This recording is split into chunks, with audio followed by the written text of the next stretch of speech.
Hello, today I will tell the story of Charlemagne crowned Holy Roman Emperor. Before we begin, tell me when and where are you watching this from? Now, let's begin. Part 1. The year is not yet written clearly in most minds. Europe, as we know it today, does not exist. There are no strong borders, no shared idea of what this land truly is. Instead, there are forests so thick they swallow light, muddy roads that vanish into fog, and villages that cling to survival like flickering candles in the dark. This is a continent still healing from the fall of Rome, still broken into pieces, still searching for order. Kings rise and fall quickly. Power is personal, fragile, and often violent. In this uncertain world, people live close to the soil. They fear famine, disease, and war more than distant dreams of empire. Most have never traveled beyond their village. News moves slowly, carried by monks, traders, and soldiers. The idea that one man could unite large parts of this chaotic land feels almost impossible. And yet, somewhere in the heart of the Frankish kingdom, a story is beginning. His name is Charles. History will later call him Charlemagne, Charles the Great. But for now, he is simply a boy born into power, raised in a world where strength decides fate. He is born around the year 742, though even this is uncertain. Records are thin, written by hand, easily lost. What matters more than the exact date is the world he is born into. Charles is the son of Pepin the Short, king of the Franks. Pepin is not tall, but he is ambitious. He has already done something dangerous and bold. He has removed the old Merovingian king and taken the throne for himself. This is no small act. It changes how power works. It tells Europe that kings do not have to come from ancient bloodlines. They can be made by strength, by support, and by the blessing of the church. The church matters deeply now. Rome may have fallen, but Christianity has survived. Monks copy books in cold stone rooms. Bishops advise kings. The Pope, far away in Rome, holds spiritual power that even warriors respect. Pepin understands this well. He protects the Pope. In return, the Pope blesses his rule. A dangerous but powerful partnership is formed. Young Charles grows up watching all of this. He learns that power is not just about swords. It is about loyalty, fear, faith, and timing. He is trained to ride, to fight, to command. He is tall, strong, and full of energy. He loves the hunt. He speaks simply, clearly, and with authority. He does not spend much time reading, but he listens closely. He remembers what matters. When Pepin dies in 768, the kingdom does not pass smoothly to one ruler. It is divided between Charles and his younger brother, Charlemagne.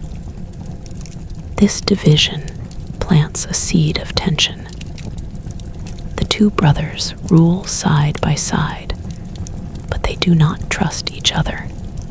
Their courts are separate. Their supporters whisper. The kingdom feels uneasy, like a shield cracked down the middle.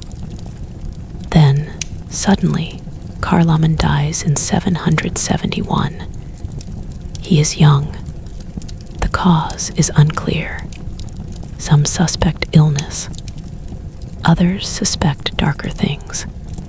History stays silent. What matters is the result. Charles becomes the sole ruler of the Franks. He does not hesitate. He moves quickly, taking control, securing loyalty, and pushing aside any threats. Now, with one crown on his head, Charles begins to look outward. To the east are the Saxons, fierce, pagan warriors who resist Christianity and Frankish rule. To the south are the Lombards, threatening Rome itself. To the west are lands still unstable, still divided. Charles does not see borders. He sees challenges, and he believes deeply that it is his duty to shape this world. War becomes his tool. Year after year, campaign after campaign, Charles leads his armies across rivers, through forests, and into enemy lands. These are not quick wars. They are brutal, long, and exhausting. Villages burn. Fortresses fall. People convert or die. Charles is not gentle. He believes order must be forced before peace can exist. The Saxon Wars, in particular, will last decades. They test his patience and his cruelty. At times, he shows mercy. At other times, he orders mass executions. His goal is clear: one kingdom, one faith, one ruler. To modern eyes, this is harsh. To his world, it is leadership. At the same time, Charles supports learning. He gathers scholars at his court. He encourages the copying of old Roman texts. He wants priests who can read properly, who can teach correctly. Slowly, a cultural revival begins. It will later be called the Carolingian Renaissance. But for now, it is simply a king trying to bring light into darkness. As the years pass, Charles's reputation grows. He is no longer just king of the Franks. He is a protector of the church, a lawgiver, a conqueror. His name travels farther than his armies, and in Rome, the Pope is watching closely. The Pope is weak. Enemies surround him. Roman nobles challenge his authority. He needs protection, real protection, from a man with soldiers and strength. Charles fits this role perfectly. The paths of king and pope begin to move closer together. Neither fully understands where this road will lead. But history is already leaning forward, and soon, in the heart of Rome, under the shadow of ancient ruins and holy walls, a crown will be lifted, not just to honor a man, but to reshape Europe itself. That moment is coming, and when it does, nothing will ever be the same. Part 2. The seasons keep turning, but Charles does not slow down. Each year brings new battles, new roads carved through forests, new scars across the land. His kingdom is no longer a single place. It stretches wide, stitched together by force, loyalty, and fear. Messengers ride day and night. Orders are spoken, repeated, enforced. Slowly, Europe begins to feel the weight of one man's will. Charles does not rule from one fixed capital.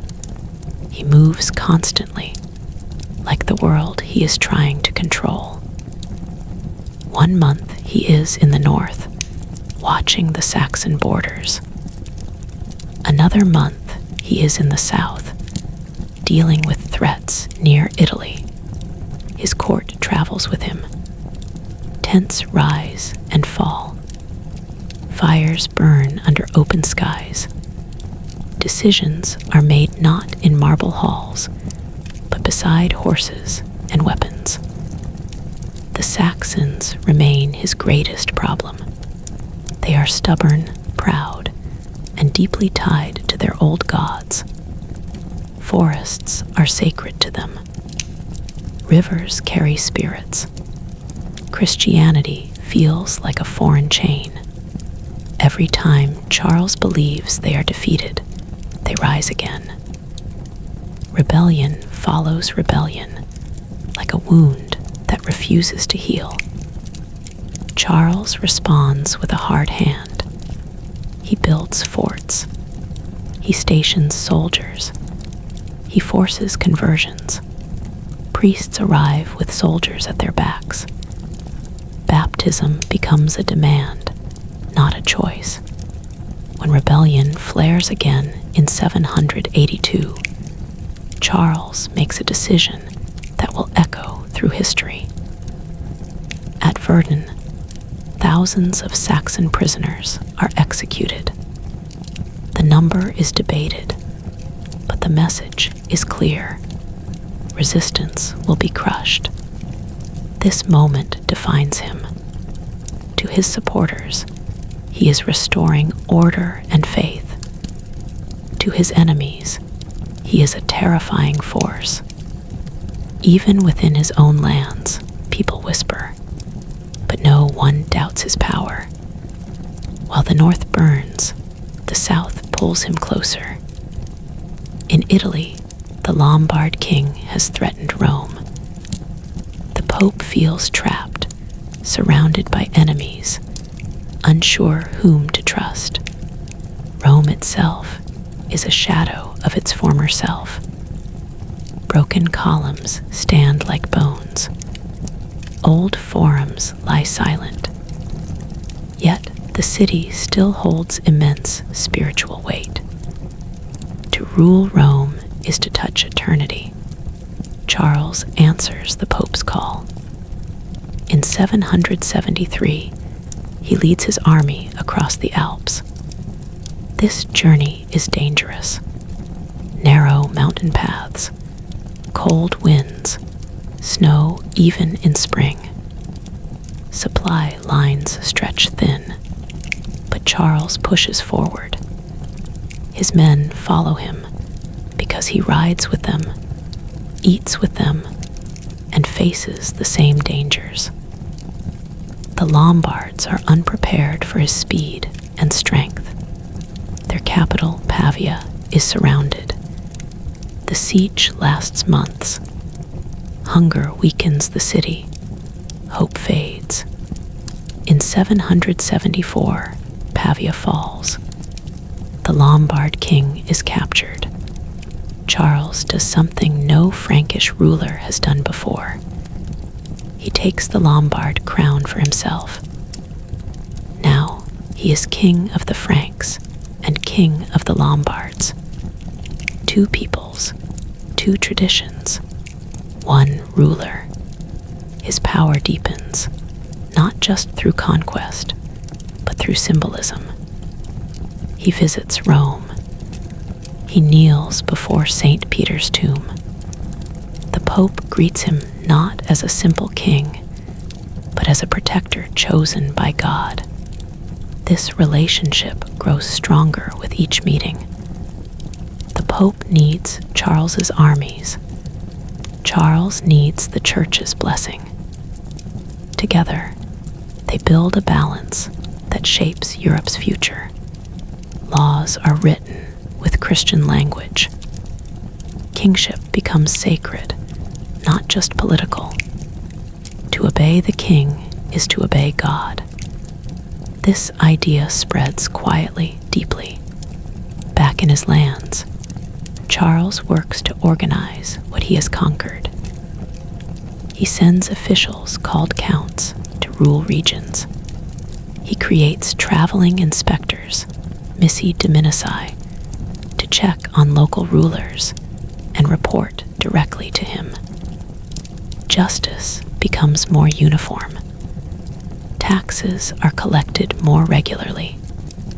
Roads improve. Markets grow. This is not a peaceful world, but it is becoming more stable.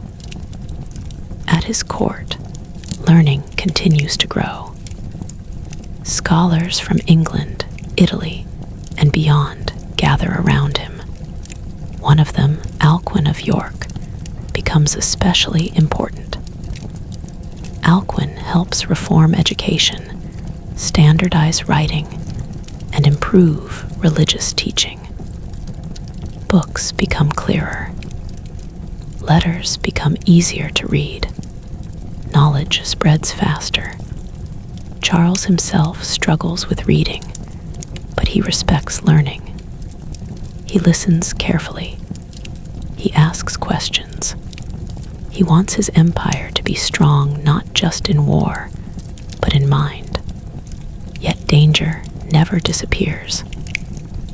In Spain, Muslim forces control much of the land.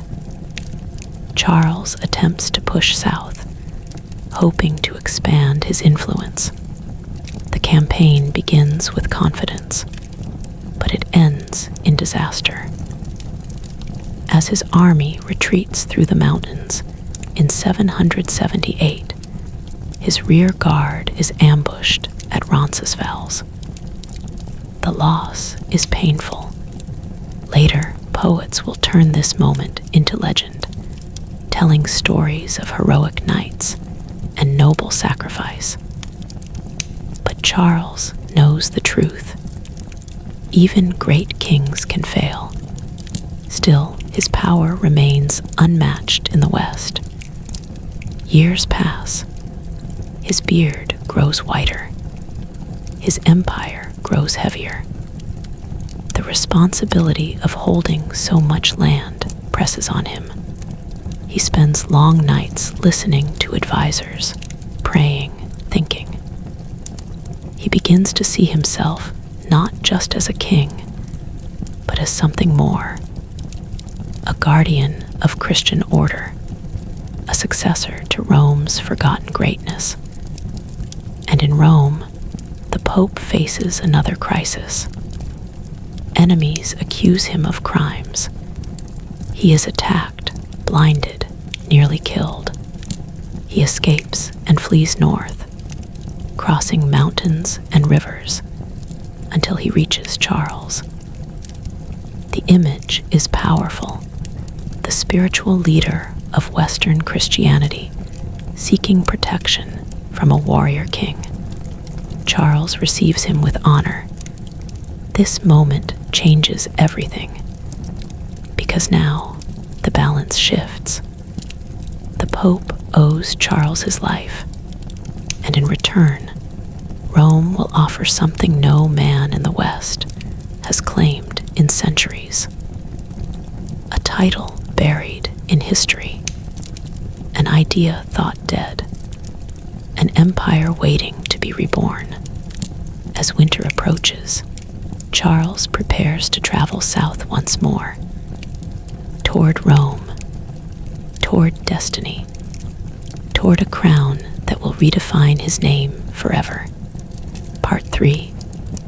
Winter hangs heavy over the land as Charles prepares for his journey south. Snow gathers along the roads, softening the sound of marching feet, but not slowing them. This is not just another campaign. This is different. The Pope himself now travels under Charles's protection, a living symbol of how deeply their fates are tied together. Wherever they pass, people watch in silence. They feel that something important is moving through their world, even if they do not yet understand what it it is. Rome is far away, but its shadow stretches long. As Charles rides, he reflects on how far he has come. He remembers his father, Pepin, who dared to take a crown with the church's blessing. He remembers his early wars, the blood, the fire, the long nights in cold camps. None of it feels accidental now. It feels like preparation, as if every battle, every decision, has been pushing him toward this moment. The Pope's enemies in Rome are powerful families, old Roman nobles who resent his authority. They accuse him of crimes, of moral failure, of weakness. Whether these accusations are true no longer matters. Power is not decided by truth alone. It is decided by force, by alliances, by who stands beside you when danger comes. And the Pope stands beside Charles. When they reach Rome in the year 800, the city is tense. Streets feel narrow. Whispers follow footsteps. Ancient buildings loom like tired giants, reminders of a past no one can fully reclaim. Roman citizens remember the old empire, passed down through stories and ruins. They live among memories of emperors who once ruled the known world. Charles enters the city not as a conqueror, but as a protector. His soldiers line the streets, disciplined and silent. Their presence is enough.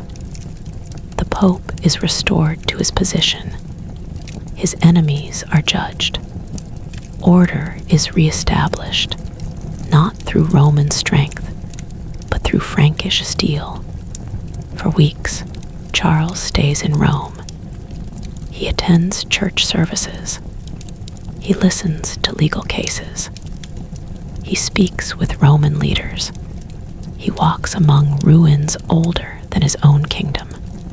He understands the weight of history here. Rome may be weak, but it still holds an idea no other city possesses, the idea of empire. In the east, far away in Constantinople, there is still a Roman emperor. But to the people of the West, that emperor feels distant, foreign, almost invisible.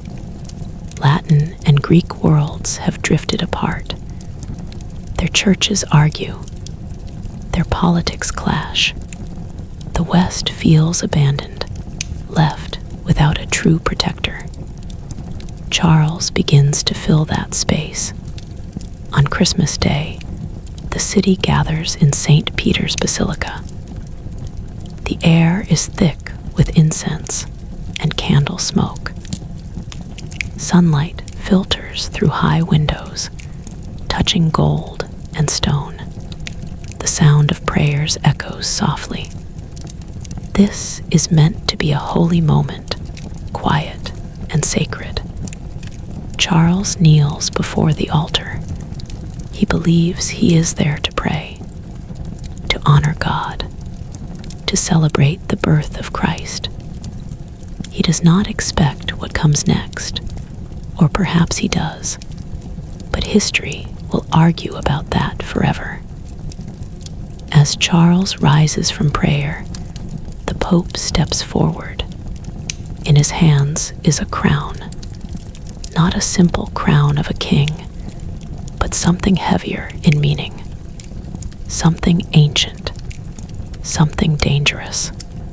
The Pope places the crown on Charles's head and declares him Emperor of the Romans. The words echo through the basilica. In that moment, the world changes. For the first time in over 300 years, there is an emperor in the West. Rome has spoken. The church has spoken, and Charles, now Charlemagne, stands at the center of it all. People shout, soldiers cheer, clergy bow. The title is overwhelming. Emperor is not just a ruler. An emperor stands above kings. He is meant to protect the church, uphold justice, and guard the Christian world. He is a symbol of unity, strength, and divine order. But with the crown comes danger. By accepting it, Charlemagne challenges the authority of the Eastern Roman Empire. He reopens an old wound. Two emperors cannot exist easily. Power does not like to be shared. Charlemagne understands this. His face remains calm, but his mind is racing. This crown binds him more tightly to Rome than ever before. It ties his legacy to an empire that once ruled everything. It raises expectations beyond anything he has faced before. Now he is no longer just king of the Franks and Lombards. He is emperor. Yet, even emperors must return home. When Charlemagne leaves Rome, the journey feels different. His army marches with pride. His court speaks in careful tones. Letters are sent across Europe announcing his new title. Reactions vary. Some rulers celebrate. Others feel threatened. Some wonder if this emperor will respect their independence or take it away. Back in his lands, Charlemagne begins the hardest work of his life, holding an empire together. An empire is not built by crowns alone. It must be managed, defended, and justified. Charlemagne knows this. He continues his reforms with new urgency. Laws are clarified. Judges are instructed to rule fairly. Churches are built. Monasteries expand. Education becomes even more important. A unified faith, he believes, will help unify his empire. He holds assemblies where nobles gather to hear laws read aloud. He demands loyalty, but also responsibility. A count who abuses power is punished. A bishop who fails his duties is warned. Authority flows from the emperor, but it must serve order, not chaos. Still, cracks begin to show. The empire is vast. Communication is slow. Local traditions resist central control. Some nobles obey only when the emperor is near. Others quietly test limits. The Saxons, though officially converted, remain restless. Peace is fragile. And beyond the borders, enemies watch. To the north, new threats stir. To the south, Muslim powers remain strong. To the east, the Byzantine emperor does not forget the insult of a rival emperor crowned in Rome.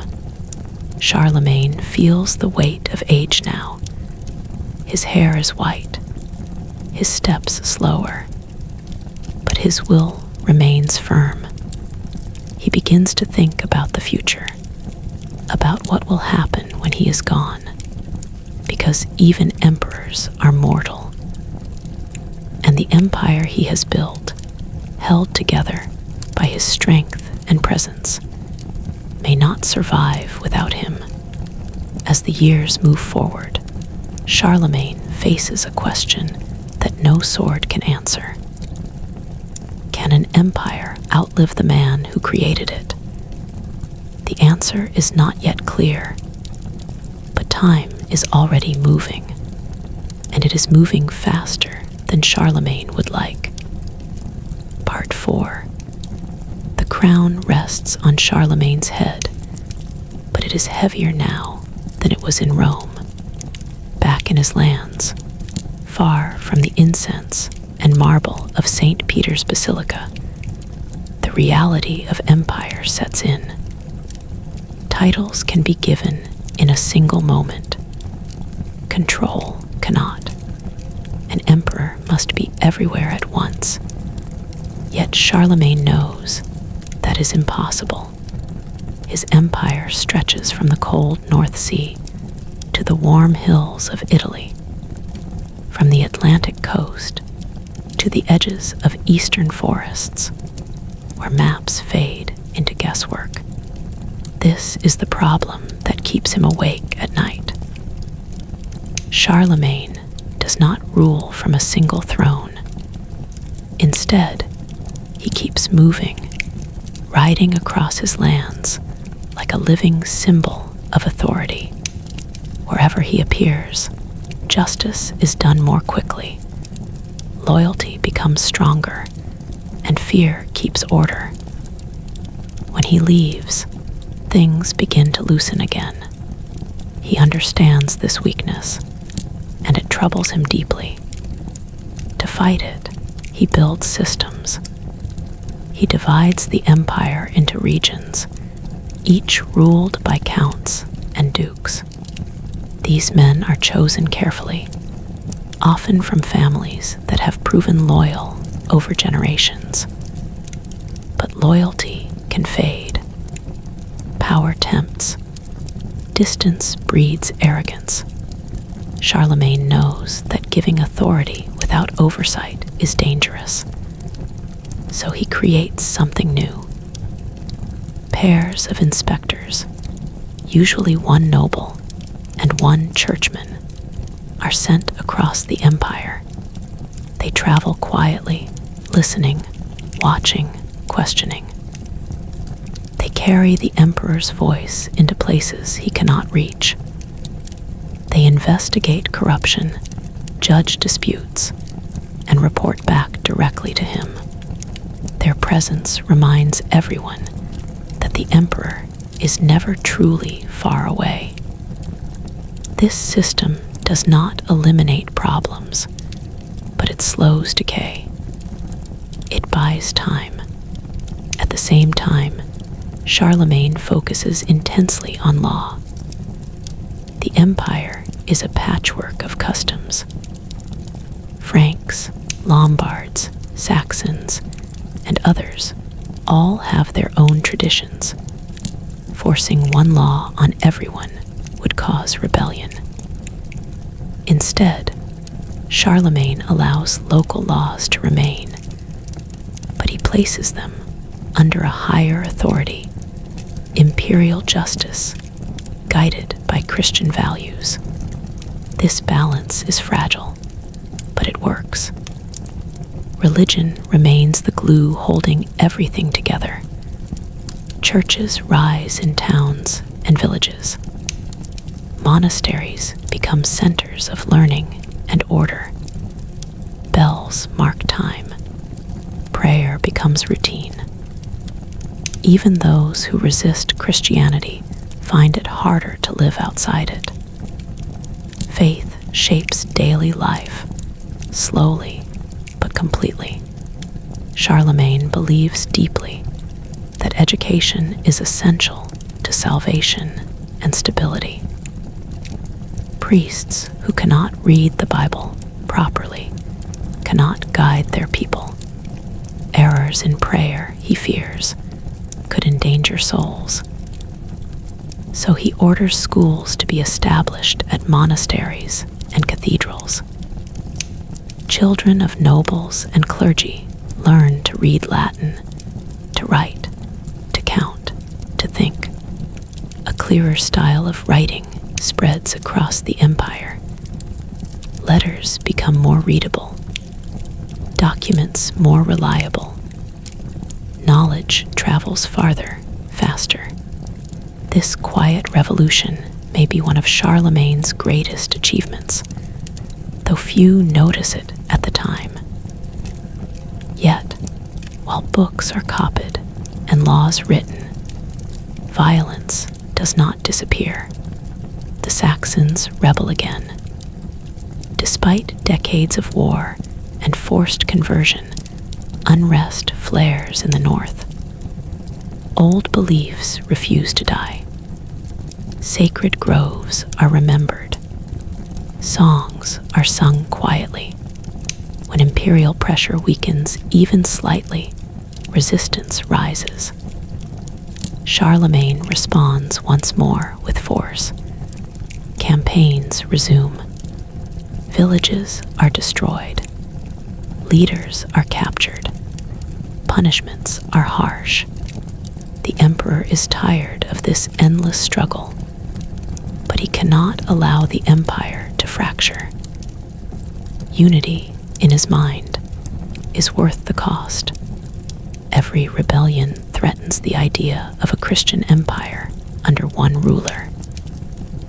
As years pass, Charlemagne begins to feel his age more clearly. His body, once powerful and tireless, slows. Long rides ache. Old wounds stiffen. He spends more time in his palaces, especially in Aachen, which slowly becomes the heart of his rule. Aachen is not Rome. It has no ancient glory, but Charlemagne shapes it into something new. A palace complex rises. At its center stands a chapel inspired by Roman and Byzantine designs. It is strong, balanced, and symbolic, a place where faith, power, and learning meet. When Charlemagne worships there, surrounded by stone and song, he feels closer to the empire he imagines. Still, his thoughts increasingly turn toward succession. He has sons, strong sons, ambitious sons, and this worries him. Frankish tradition favors dividing land among heirs, but an empire divided is no longer an empire. Charlemagne struggles with this contradiction. He wants to honor tradition, but he also wants unity to survive him. One by one, fate intervenes. Some of his sons die young. Others fall ill. The future narrows. By the time Charlemagne is truly old, only one legitimate son remains, Louis, later called Louis the Pious. Charlemagne watches Louis carefully. He tests him with responsibility. He observes his judgment, his faith, his temperament. Louis is devout, thoughtful, and serious, but he is not his father. He lacks Charlemagne's commanding presence, his instinct for power, his ability to dominate a room without speaking. Charlemagne worries, but he has little choice. In 813, knowing his time is short, Charlemagne makes a bold decision. He crowns Louis as co-emperor, not in Rome, not with the Pope, but with his own hands before the assembled nobles. It is a clear message. The empire will not wait for death to decide its future. For a brief moment, there is hope that this careful transition will preserve everything Charlemagne has built, that the systems, laws, and faith he has planted will be enough. But beyond the borders, storms are forming. New peoples move, old enemies regroup, and inside the empire, ambition never truly sleeps. Charlemagne feels this, even as his body weakens. He spends long hours in prayer.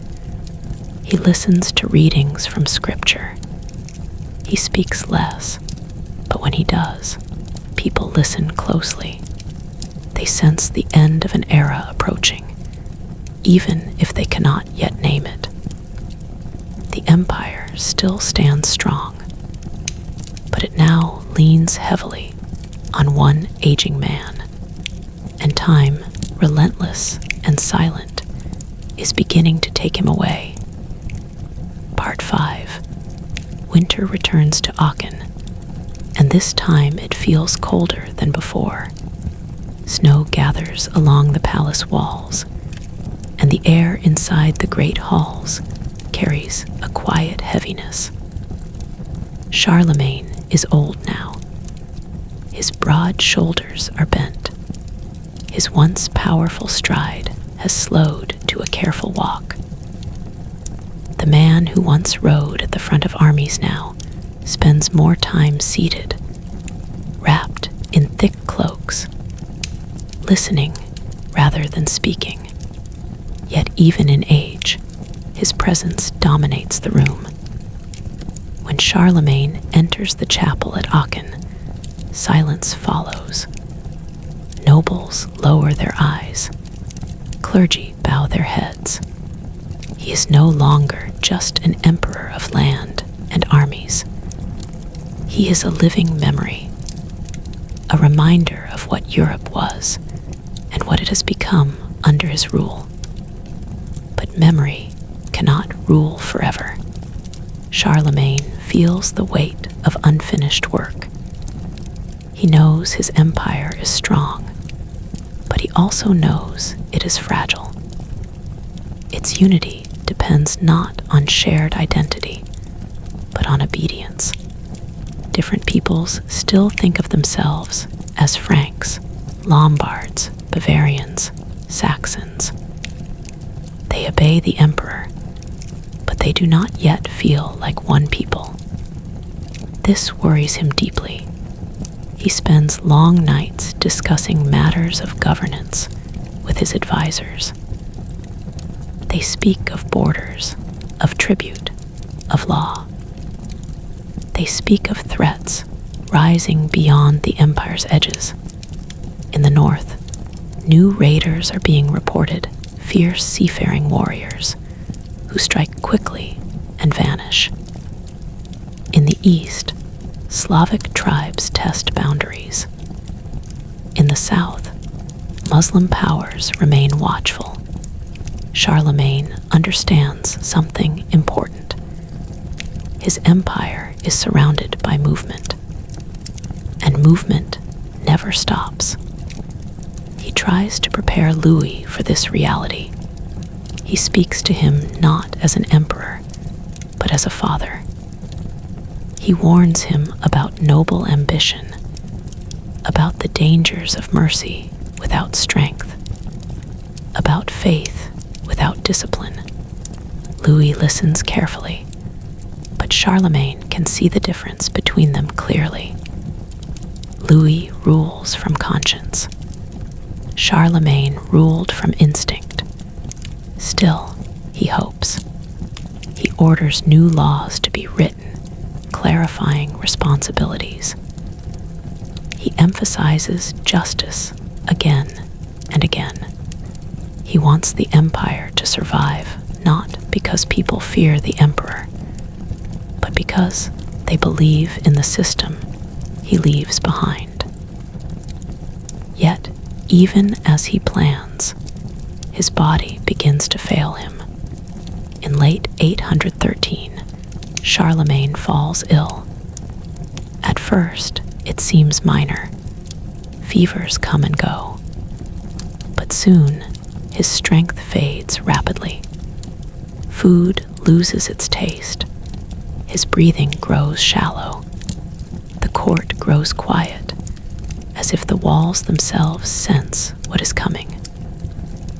On January 28, 814, Charlemagne dies. There is no battle, no grand speech, just a slow fading, like a fire burning low at dawn. He is buried the same day in the chapel at Aachen. Beneath the very building he shaped as the heart of his empire. They place him seated, wearing imperial robes, a crown on his head, a sword at his side. Even in death, he looks like a ruler. The news spreads quickly. Across Europe, people react with fear, sorrow, and uncertainty. For many, Charlemagne is the only ruler they have ever known. His reign has lasted decades. His authority has shaped their lives from childhood to old age. Now he is gone. Louis, the pious, becomes emperor without resistance, just as Charlemagne intended. The transition is peaceful, which in itself feels like a miracle. The systems hold, at least for now. Counts swear loyalty. Bishops pray for guidance. The empire continues to function, but something has changed. Where Charlemagne commanded naturally, Louis hesitates. He is deeply religious, more monk than warrior at heart. He believes in forgiveness, in repentance, in moral reform. These are noble traits, but empire is a harsh teacher. Louis begins to undo some of his father's harsher policies. He softens punishments. He seeks peace where Charlemagne would have used force. Some praise him for this. Others see weakness. Nobles begin to test boundaries. They argue over land. They challenge authority. They whisper about tradition, about their rights. They notice that the emperor no longer rides constantly, no longer appears suddenly to enforce order. Slowly, quietly, the empire begins to loosen. The greatest danger, however, comes from within Louis's own family. Like his father, Louis has sons, and like all powerful men, he wants to provide for them. He divides land, then redivides it. He changes plans. He favors one son, then another. Each change creates resentment. Each decision plants seeds of rivalry. The empire becomes a prize to be fought over, not a responsibility to be shared. Charlemagne's fear begins to take shape. After Louis's death, his sons turn against each other openly. Civil war erupts. Brothers fight brothers. Armies clash not against enemies from outside, but against their own kin. The land suffers. Cities burn. People grow weary. In 843, the Treaty of Verdun divides the empire into three parts. West, East, and Middle kingdoms emerge. Charlemagne's unified empire is broken. Not all at once, not dramatically, but slowly, through compromise and conflict, until the idea of one ruler over Western Europe becomes memory rather than reality. And yet, Charlemagne's influence does not disappear. Kings across Europe still look to him as an example. His laws influence future rulers. His alliance with the Church shapes medieval politics for centuries. The idea of a Holy Roman Emperor survives, passed down through generations, even as its power changes. Charlemagne becomes legend. Poets tell stories of his strength. Chroniclers praise his wisdom. Artists imagine him larger than life. Over time, the man fades and the symbol grows. He is remembered as the father of Europe, not because his empire lasted forever, but because it showed what was possible. And even as borders shift and crowns fall, the shadow of Charlemagne continues to stretch across history. Quiet, enduring, waiting to be remembered again. Long after Charlemagne is laid to rest beneath the stone floor of Aachen, his presence refuses to disappear. It lingers in law, in prayer, in the way rulers think about power itself. The empire may be divided on parchment, but in memory, it remains whole. People still speak of the time when one man ruled almost all the lands they know, when roads were safer, when justice came from a single voice. Louis the Pious lives in that shadow every day. As emperor, Louis tries to rule with humility. He fasts often. He prays for guidance. He believes deeply that God tests rulers through suffering. Where his father believed strength created order, Louis believes purity of soul will preserve it. This difference quietly reshapes the empire. Louis begins by reforming the court. He removes officials he believes are corrupt or immoral. Some deserve it. Others do not. Many are loyal men of Charlemagne who now feel pushed aside. Resentment grows quietly, like roots spreading beneath frozen ground. He also invites monks and church reformers closer to power. Moral law becomes more important than political instinct. Adultery is punished harshly. Public repentance becomes common, even for nobles. The empire becomes more religious, but also more tense. Power does not like to feel judged. At the same time, Louis faces the problem his father feared most: inheritance. He has several sons, each ambitious, each surrounded by advisors whispering promises of crowns and kingdoms. Louis tries to divide the empire fairly, but fairness is a moving target. Every division creates new jealousy. Every adjustment feels like betrayal to someone. When Louis remarries and has another son, the balance collapses. Older sons feel threatened. Alliances form. Accusations spread. What begins as family disagreement turns into open rebellion. At times, Louis is captured by his own sons.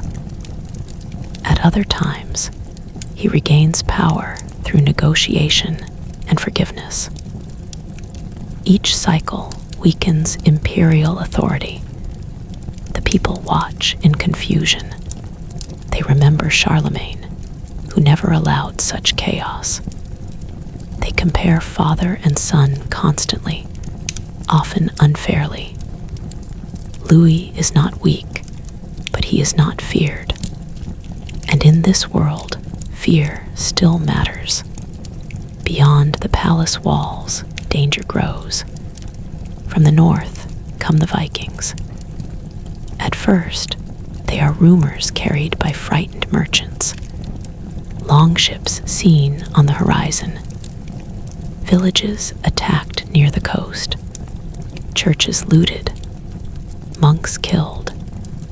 These raiders move fast, striking rivers like arrows. They care nothing for imperial titles or Christian order. The empire struggles to respond.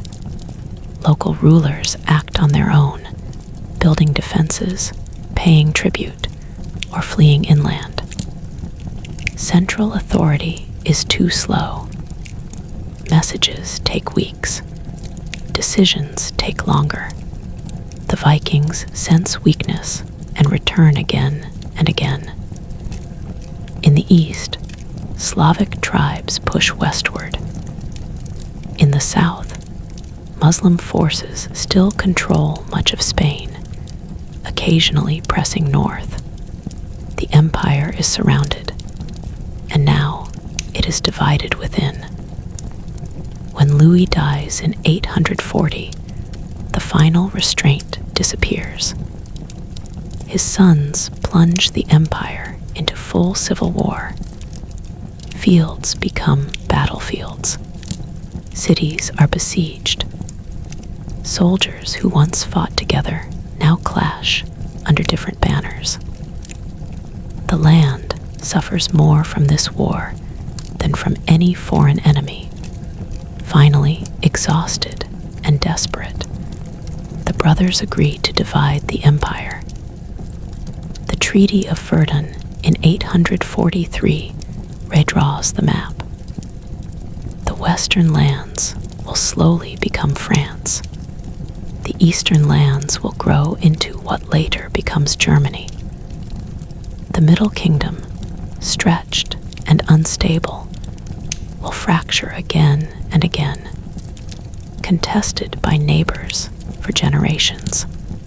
Charlemagne's empire, as a political reality, is gone, but something important survives. The idea of empire remains alive. The title of emperor does not vanish. Instead, it becomes a prize, passed between powerful rulers who seek legitimacy.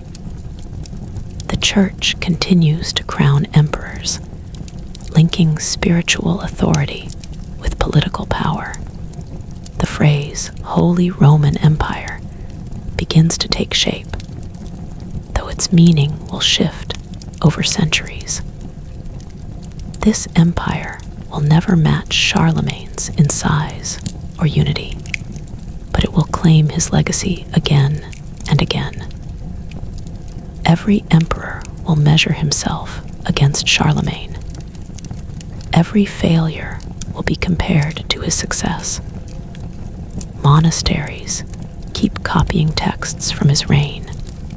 Laws inspired by his reforms survive in fragments.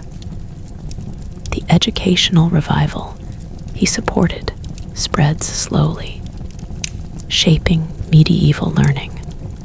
Latin remains the language of scholars and priests, binding Europe intellectually even as it fractures politically. Even legends grow. Stories exaggerate his strength. Songs tell of perfect justice. Tales turn failed campaigns into heroic epics. Over time, Charlemagne becomes less human and more myth.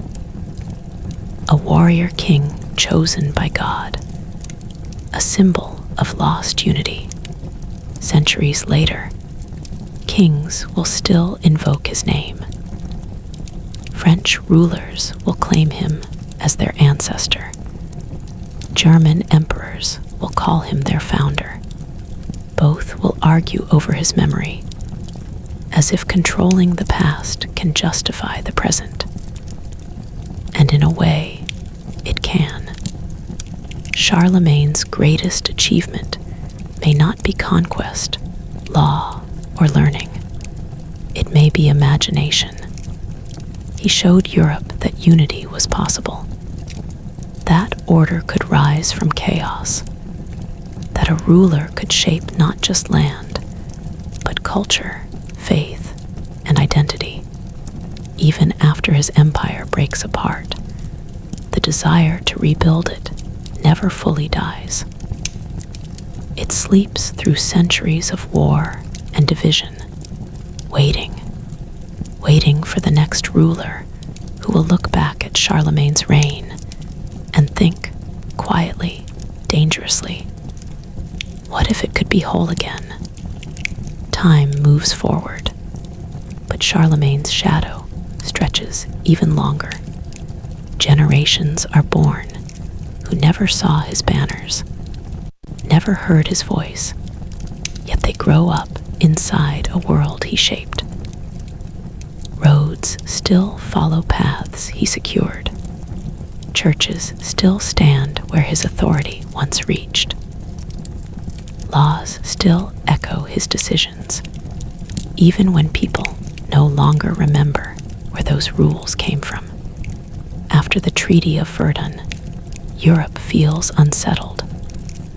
The land is divided, but the divisions do not feel natural.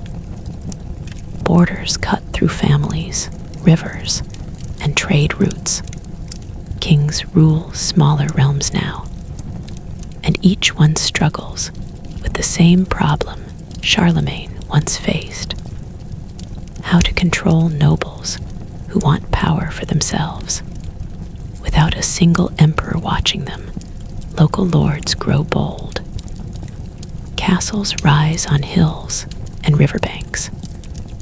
Stone replaces wood. Towers look down on villages like silent threats. Lords demand loyalty, taxes, and soldiers. In many places, they become the real rulers of daily life. Kings still wear crowns, but their reach is uneven. Authority fragments, and yet, in the background, one idea refuses to die: empire. The church keeps it alive. Popes continue to teach that Christian lands should be united under one protector. They preach that God favors order over chaos, unity over division. They remind rulers that Charlemagne was crowned not by blood alone, but by divine will. This message spreads quietly, powerfully. In monasteries, monks copy histories of his reign. They describe his coronation as a holy act. They portray him as a second Constantine, chosen to defend the faith. These texts shape how future rulers understand power. To rule well is not just to command armies, it is to protect the church. Slowly, the center of gravity shifts east. In the lands that will one day become Germany, kings grow stronger. They control wide territories and command fierce warriors. Unlike the fragmented West, these rulers begin to rebuild authority piece by piece. They look to Charlemagne not as a distant memory, but as a foundation. In the year 962, something remarkable happens. A king named Otto travels to Rome. Like Charlemagne before him, he arrives as a protector of the Pope. Rome is still unstable. The Pope is still threatened by rivals.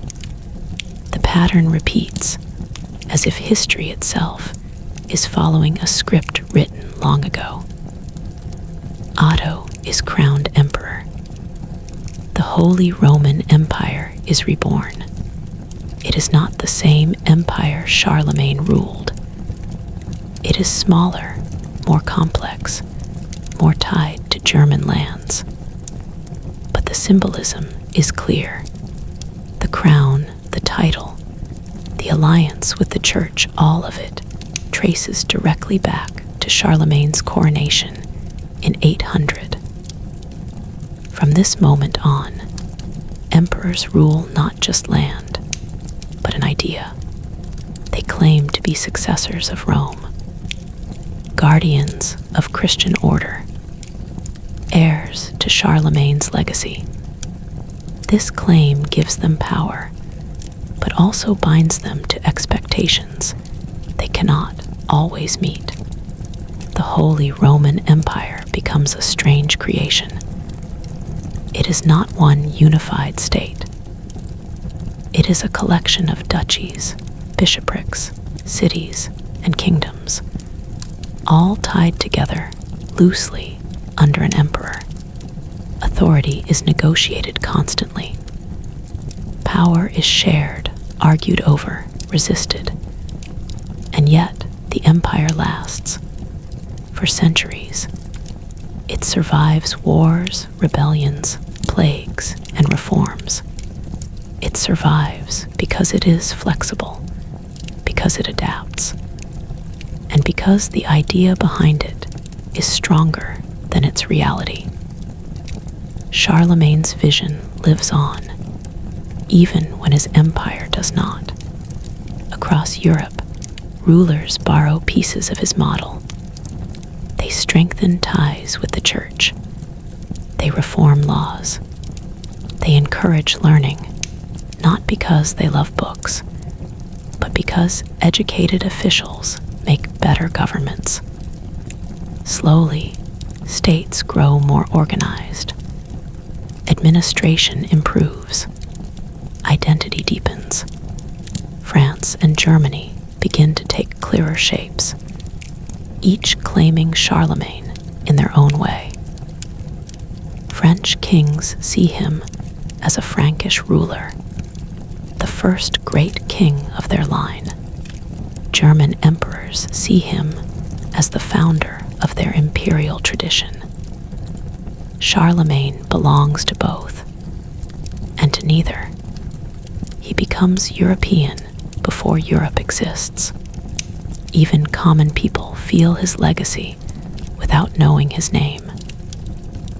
Markets operate under systems he influenced. Parishes follow structures he supported. The calendar of Christian festivals he protected shapes the rhythm of life. Order replaces pure survival, at least in some places. But history is never gentle. The church itself begins to change. Power struggles erupt between popes and emperors. Who truly holds authority, God's representative, or God's chosen ruler? Both sides point back to Charlemagne, twisting his legacy to suit their arguments. Wars are fought in his name. Crowns are claimed by invoking his memory. Unity is promised, then broken again. Still, the dream persists. The idea that Europe, divided and diverse, could stand together under shared values, shared faith, and shared order. It is an idea born not from peace, but from struggle, not from consensus, but from force and vision combined. Charlemagne's reign becomes a measuring stick. Every strong ruler is compared to him. Every failure is judged against what he once achieved. His shadow becomes a challenge, almost a curse, for those who follow. Because to remember Charlemagne is to ask an impossible question. Can anyone ever do what he did again? As centuries pass, the answer seems to be no. But the question never stops being asked.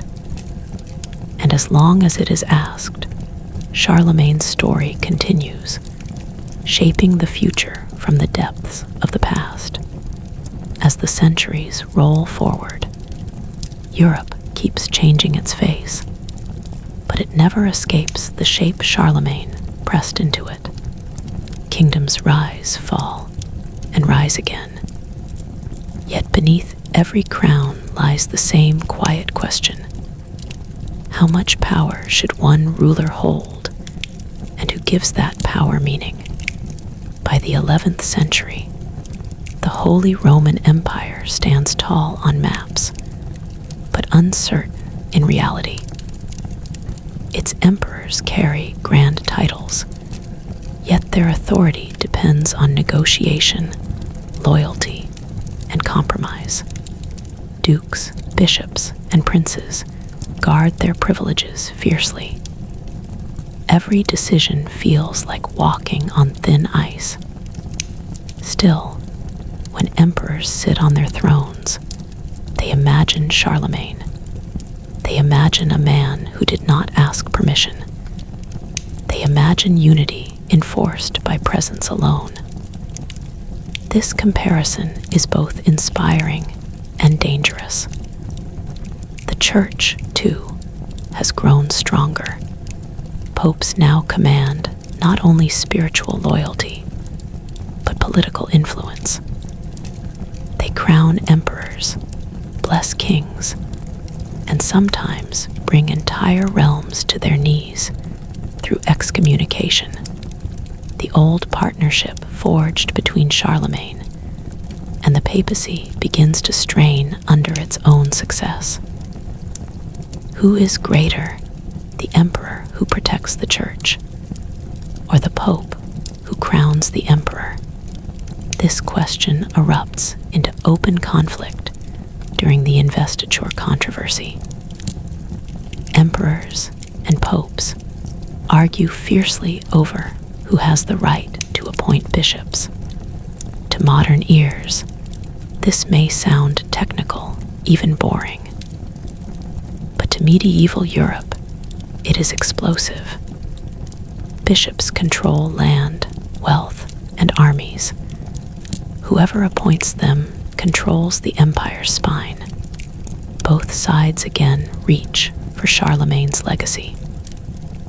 Emperors claim they inherit his authority to rule and organize the church within their lands. Popes claim Charlemagne ruled only because the church allowed it.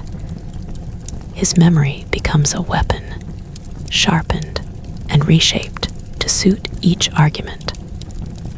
While rulers argue, ordinary people endure.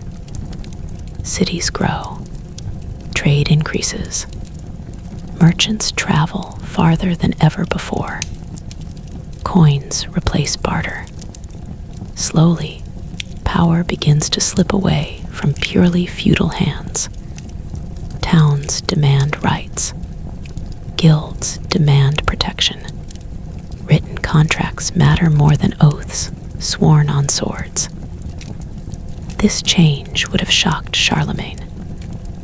His world was built on personal loyalty, man to lord, lord to king, king to God. Now loyalty begins to shift toward institutions, laws, and cities. Authority becomes less personal, more abstract. And yet, the idea of empire still holds emotional power. When emperors travel, crowds still gather. When crowns are lifted, bells still ring. The dream of unity continues to matter, even when reality refuses to match it. In the West, France develops along a different path. Its kings focus on strengthening royal authority within clear borders. They build centralized courts, standing armies, and loyal bureaucracies. Over time, France becomes more unified than the empire ever manages to be. German lands remain fragmented, loyal to the imperial idea, but resistant to central control. Princes guard their autonomy. The emperor rules by persuasion as much as command. The empire becomes less a state and more a framework, a shared identity rather than a single power. Still, Charlemagne's name is never far away. Schools teach his reign as a golden age. Chronicles describe his court as a place of wisdom and order. Artists imagine him crowned in glory, sword raised, haloed by divine favor. The messy reality of his wars and forced conversions fades, replaced by a cleaner legend. This legend becomes useful Whenever Europe faces crisis, people look backward. During famines, plagues, and wars, chroniclers write that such suffering did not exist in Charlemagne's time. Whether this is true no longer matters. The past becomes a mirror for present disappointment. Even the concept of Europe begins to take shape through this memory. Charlemagne ruled lands that roughly match what people begin to imagine as a shared civilization: Latin, Christian, structured by law. He becomes proof that Europe is more than geography. It is a cultural space with common roots. This idea grows slowly, almost invisibly. Universities emerge, teaching law and theology based on Roman and Christian foundations Charlemagne helped revive. Students from different regions study together, speaking the same scholarly language. Ideas move faster than armies ever could. Charlemagne's quiet influence reaches places his soldiers never did. Yet unity remains fragile. The later Middle Ages bring new disasters. The Black Death empties cities. The 100 Years' War tears France and England apart. The Church itself splits during the Great Schism, with rival popes claiming authority. The dream of one Christian order feels broken beyond repair. And still, emperors continue to be crowned. They still claim Charlemagne as their ancestor in spirit, if not in blood. His coronation in 800 remains the reference point, the moment when the ancient world seemed briefly restored. By now, his story has grown larger than the man himself. Charlemagne is no longer just a ruler. He is a symbol of what Europe once dared to imagine. And as the medieval world slowly gives way to something new, something more modern, more divided, more complex, that symbol remains, quietly influencing how people think about power, unity, and history itself. The empire he created may be gone, but the questions he raised are still alive, and they are about to become even more dangerous. By the time Europe steps closer to the modern world, Charlemagne has become more than a memory. He has become a reference point. His name is spoken not only by kings and churchmen, but by thinkers, historians, and reformers who are trying to understand why Europe is the way it is. The world around them no longer looks like his, yet they keep returning to him, as if his reign holds answers buried beneath centuries of change. The Renaissance arrives, and with it, a renewed hunger for the past. Scholars search monasteries and libraries for old texts. They read Roman authors, early Christian writings, and histories of medieval rulers. Among these records, Charlemagne appears again and again, not as a myth alone, but as a bridge between the ancient Roman world and the Christian Europe they now inhabit. To Renaissance thinkers, Charlemagne represents continuity. He did not simply conquer, he preserved. He protected learning when much of Europe had forgotten it. He supported schools, libraries, and scholars. In a time obsessed with rebirth and rediscovery, this matters deeply. Yet these thinkers also see his limits. They notice that his empire depended on personal authority, that it fractured without him. That unity built on one man's strength cannot last forever. Slowly, the idea begins to form that Europe must find new ways to organize itself, ways that do not rely on a single emperor chosen by God. This realization will shake everything. The Reformation tears through Europe in the 16th century. The unity of the Church, which Charlemagne defended with sword and law, breaks apart. Kings choose sides. Entire regions abandon Rome. Faith becomes personal, political, and explosive. Once again, Charlemagne's legacy is pulled into the conflict. Catholic rulers praise him as the defender of true Christianity. Protestant thinkers criticize his forced conversions and alliance with papal power. His reign becomes a battlefield of interpretation, just as it once was a battlefield of steel. The Holy Roman Empire survives the Reformation, but it is deeply weakened. Religious division makes unity nearly impossible. Princes gain more independence. The emperor's authority shrinks further, becoming symbolic rather than commanding. Still, the title remains. Emperors continue to be crowned. They still trace their authority back to Charlemagne. Even as their power fades, the weight of history keeps the empire alive, like a body moving long after the heart has weakened. Then comes the age of nation-states. France, England, Spain, and others begin to define themselves clearly. Borders harden.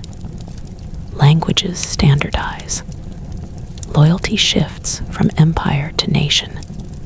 Kings rule not as universal protectors of Christendom, but as leaders of distinct peoples.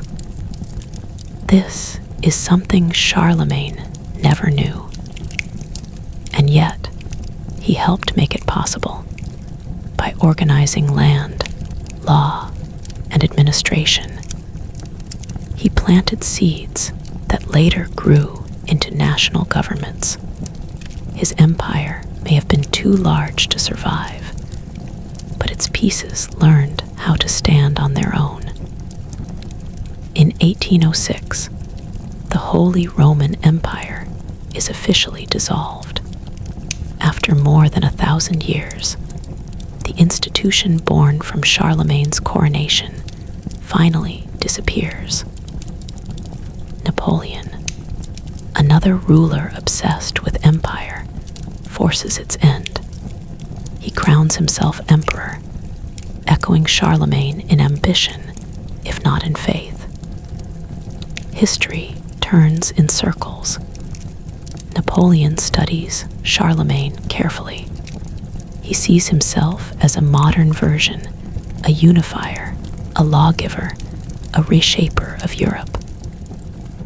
Like Charlemagne, he conquers vast lands. Like Charlemagne, he tries to impose order. And like Charlemagne, his empire collapses when he falls. The comparison becomes unavoidable.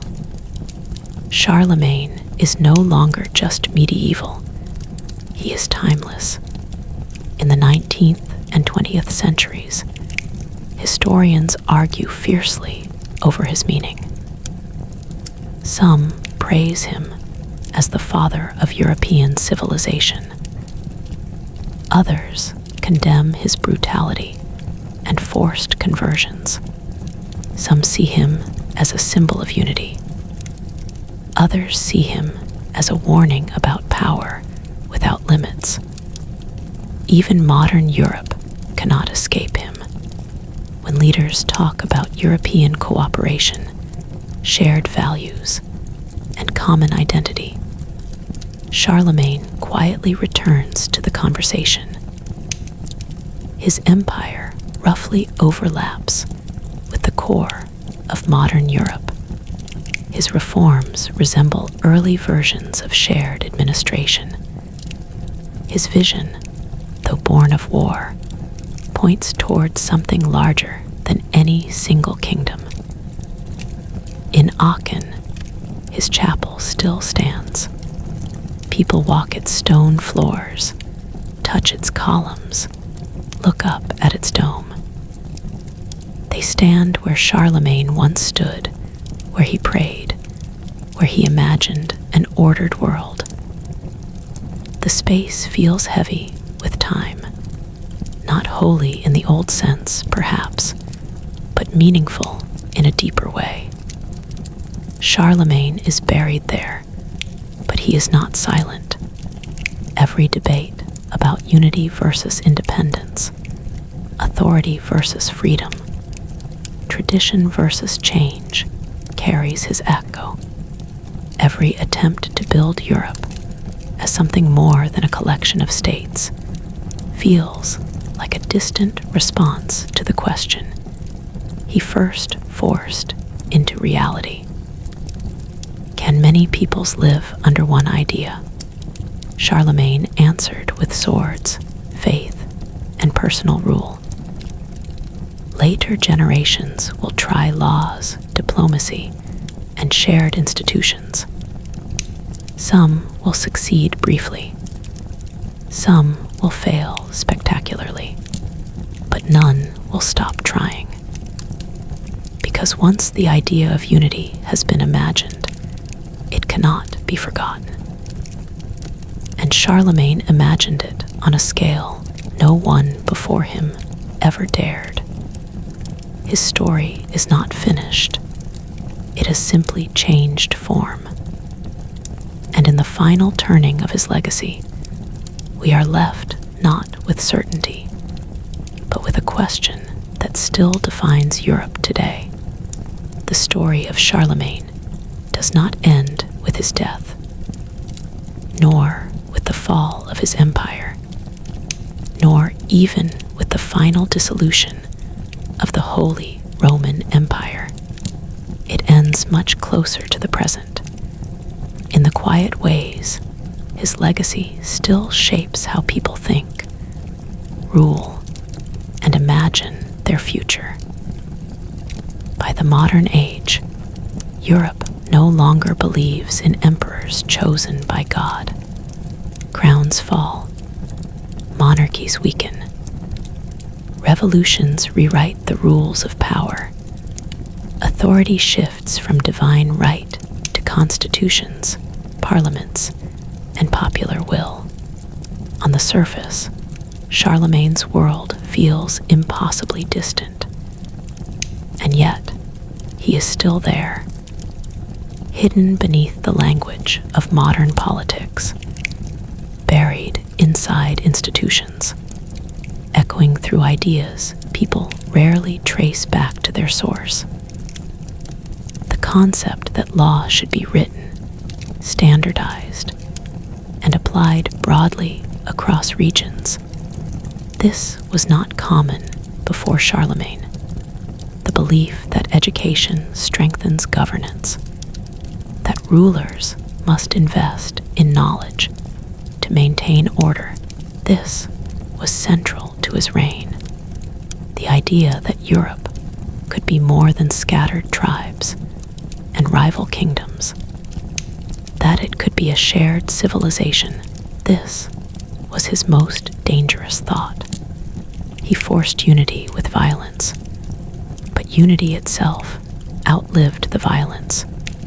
When modern Europe begins to rebuild itself after centuries of war, especially after the devastation of the 20th century, leaders search for symbols that point beyond nationalism. They speak of shared values, shared heritage, shared responsibility. They avoid empires and crowns, but they quietly embrace the same question Charlemagne once faced. How do many peoples live together without destroying each other? The European Union is not an empire. It does not conquer, crown, or command armies in the old sense, but its core lands overlap strikingly with Charlemagne's empire. Its focus on law, administration, trade, and shared identity echoes his methods, stripped of swords and sanctified violence. This is not coincidence. Charlemagne did not invent Europe, but he gave it a shape. He showed that borders could be crossed, systems aligned, cultures connected. He proved that chaos could be organized, even if only temporarily. Later generations learned from both his success and his failure. They learned that force can create unity, but cannot preserve it alone. His life becomes a lesson written across 1,000 years. Power without structure collapses. Structure without legitimacy fractures. Unity without consent breaks. Charlemagne mastered the first two through strength and faith. He failed at the third because his world was not ready for it. Modern Europe tries again, armed with different tools. Still, the emotional pull remains the same. In Aachen, tourists take photos where nobles once bowed. They stand beneath the same dome, walk the same floor, feel the same cold stone beneath their feet. Most of them do not feel awe in a religious sense, but many feel something else, a strange awareness of standing at a crossroads of history. This was where Europe once felt whole. Charlemagne is remembered differently depending on who tells the story. To some, he is a brutal warlord who crushed cultures and forced belief. To others, he is a visionary who dragged a fractured world toward order. Both are true. History rarely offers clean heroes. What matters is impact. Charlemagne changed the direction of a continent. He shaped how rulers rule, how churches influence power, how learning survives collapse, how unity is imagined after chaos.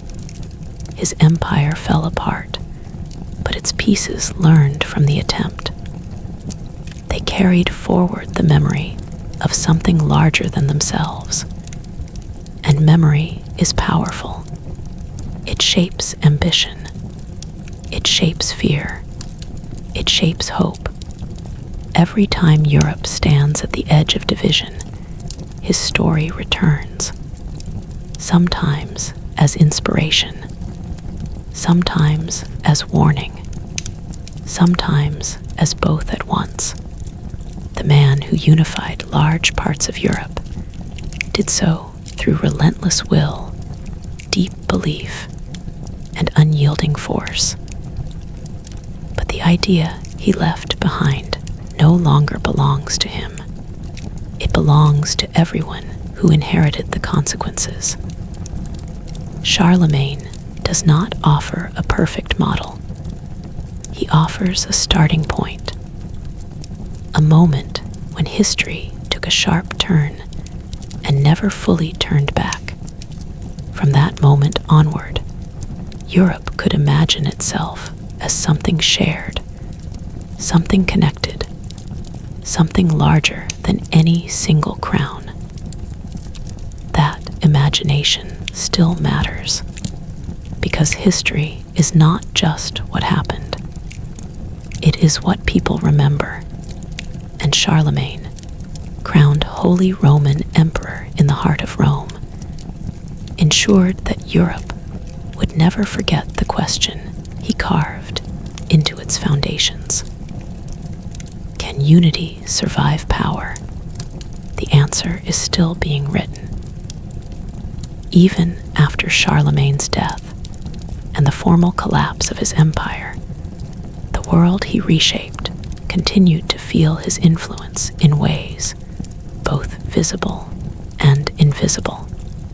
Europe had never known a ruler like him, someone who could command armies, enforce law, and inspire loyalty across such vast lands. Yet his true legacy was not measured in borders drawn on maps or crowns set upon heads. It was measured in the very idea that a continent of disparate peoples could be imagined as one whole, united under law, faith, and culture. The generations after him carried this idea forward, but not without struggle. Louis the Pious children fractured the empire, setting a precedent that would repeat itself for centuries. Lands that had been under a single hand splintered into kingdoms, duchies, and principalities. The political map of Europe became a patchwork, with loyalties overlapping, borders contested, and identities divided. Yet, even in this fragmentation, Charlemagne's shadow lingered. In the north, the Saxons, whom Charlemagne had conquered with fire and sword, gradually integrated into Christian Europe. Generations who had known only war and forced conversion began to live as part of the empire's successor states, paying tribute and serving lords. The memory of resistance faded, but it remained in their songs, their stories, their local traditions, a quiet reminder that conquest cannot erase identity overnight. Meanwhile, the southern regions of the former empire faced other pressures. Italian city-states grew in independence. Byzantium remained a distant rival, and Muslim states in Spain continued to influence trade, culture, and politics. The empire Charlemagne had held together through presence and force could not enforce unity over such a complex world. His successors tried, but none could wield power like he did. In these decades, the church became the invisible thread that still bound Europe. Monasteries flourished. Cathedral schools spread literacy. Knowledge became a kind of quiet power that outlasted armies. Charlemagne had planted the seeds by insisting on education, careful record keeping, and the revival of classical texts. Now, centuries later, Europe would reap the benefits. Latin remained the language of law and scholarship, and clergy, educated and disciplined, ensured that the church's influence touched every village and city. Yet, with growth came tension. Local rulers resented any outside authority, whether imperial or ecclesiastical. Bishops became feudal lords, dukes became warriors with private armies, and the delicate balance between church and state grew more fragile with each passing generation. Charlemagne's vision of order was both a template and a warning. It could be built, but it required constant vigilance. By By the 10th century, Europe was a continent defined by ambition and instability. Viking raids continued to terrorize coasts and rivers. In the east, Slavic and Magyar tribes pressed westward. Kings and emperors fought to secure lands and enforce law. But the vast distances Charlemagne had once ruled made central authority nearly impossible. Yet his memory remained a powerful weapon. The crown of the Holy Roman Emperor was still more than a title. It was a claim to the authority and legitimacy that Charlemagne had once embodied. When Otto I was crowned emperor in 962, he consciously tied himself to Charlemagne. Otto saw that to command loyalty, he needed more than armies. He needed history, tradition, and the Church's blessing. In crowning himself with the Pope's approval, Otto revived Charlemagne's vision in a new form.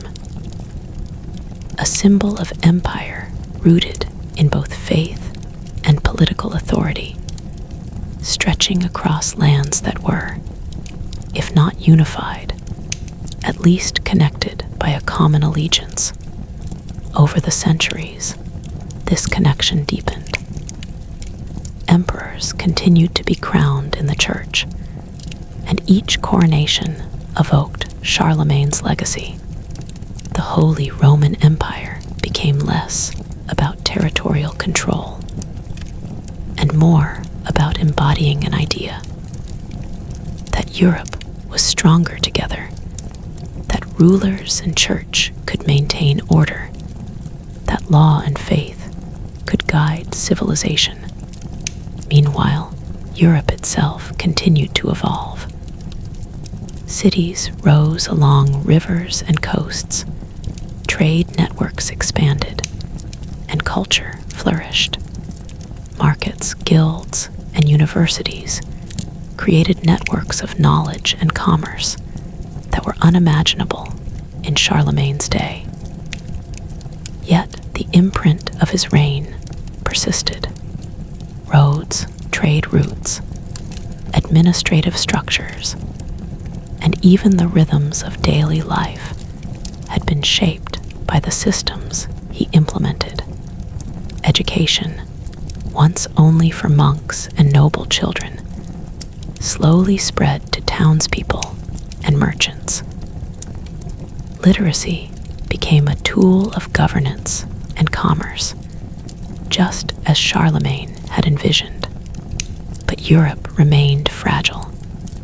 Nobles squabbled, peasants revolted, kings faced rebellion, empires crumbled and reformed. Yet the idea of empire of unity, under a ruler sanctioned by both faith and law, never vanished. Charlemagne had planted a seed, and it grew in ways he could not have imagined. During the Renaissance, scholars studied his reign as a bridge between the classical past and the European present. Artists imagined him as a larger-than-life figure, and chroniclers emphasized his wisdom, courage, and piety, even as they critiqued his methods, particularly the violence used to enforce Christianity. They could not ignore the transformative scope of his rule. Charlemagne became a symbol of vision, power, and ambition, and his story provided a framework for thinking about leadership across Europe. The modern era would continue to reinterpret Charlemagne's legacy.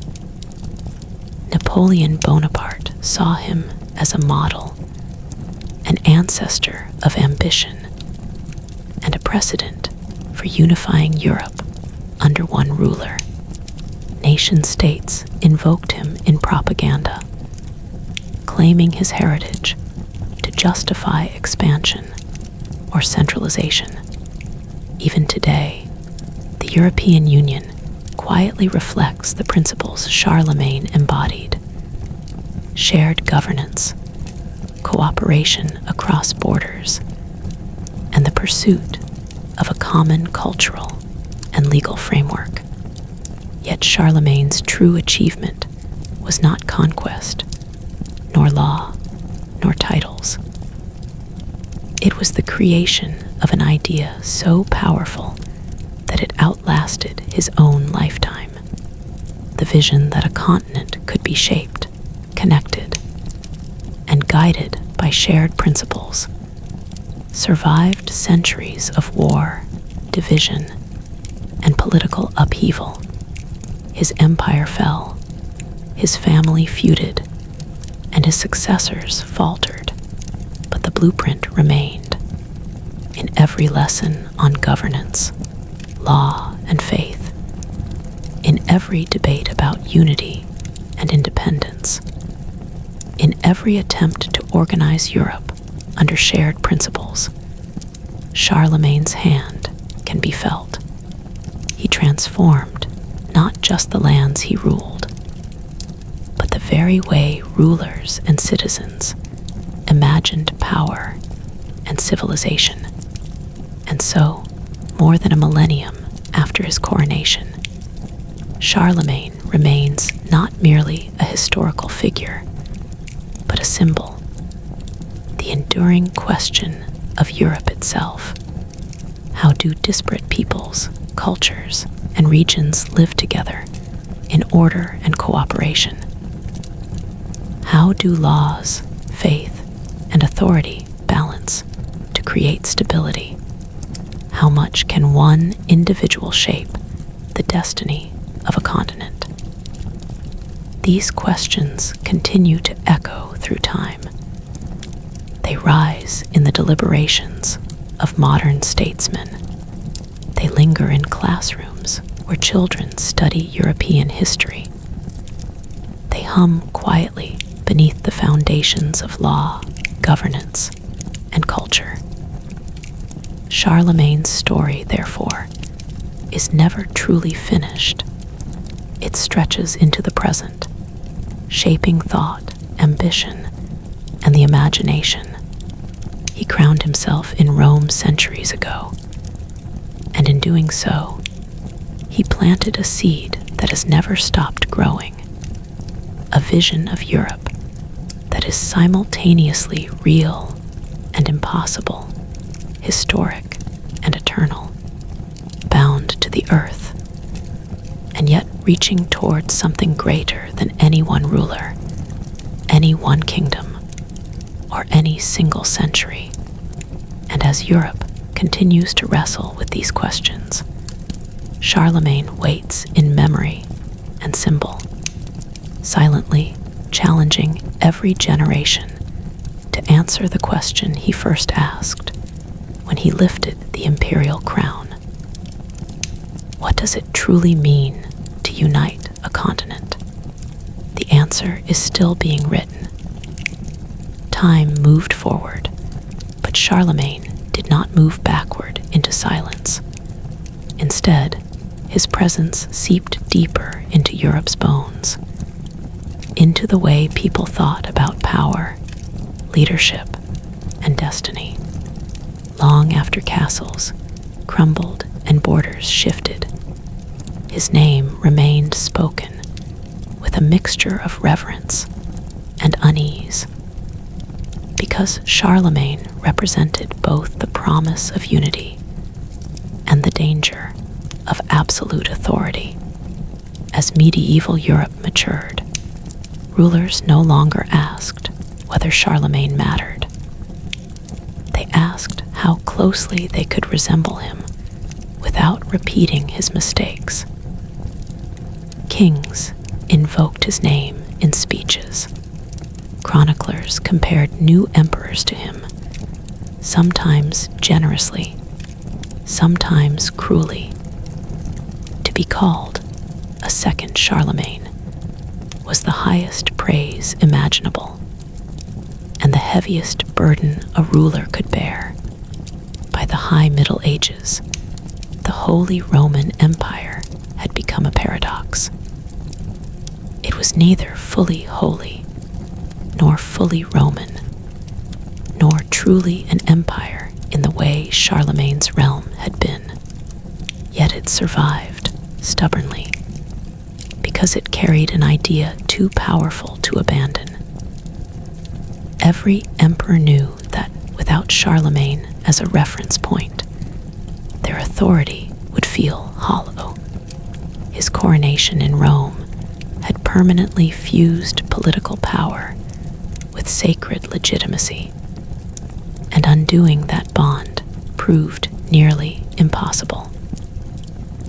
At the same time, the church itself wrestled with his shadow. Charlemagne had elevated it, protected it, and also controlled it. Later popes questioned whether that balance had been wise.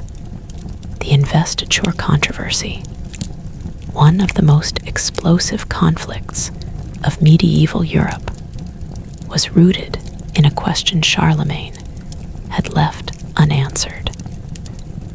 Who truly holds authority over Christendom, the emperor or the pope? When emperors and popes clashed, swords were drawn not only over land, but over interpretation of Charlemagne's legacy. Each side claimed to be the rightful heir of his vision. The emperors argued that Charlemagne had ruled as God's chosen guardian of order. The popes argued that his authority came only through divine blessing, and therefore could be withdrawn. This struggle reshaped Europe, weakening imperial power and strengthening the idea that no ruler, no matter how great, was above spiritual law. Beyond palaces and cathedrals, Charlemagne's influence reached ordinary people in quieter ways. His administrative reforms had normalized written records, contracts, and legal proceedings. Over centuries, this habit of documentation changed how people understood truth and responsibility. Words on parchment began to matter as much as spoken oaths. Disputes were settled not only by force, but by law, an idea still radical in a violent age.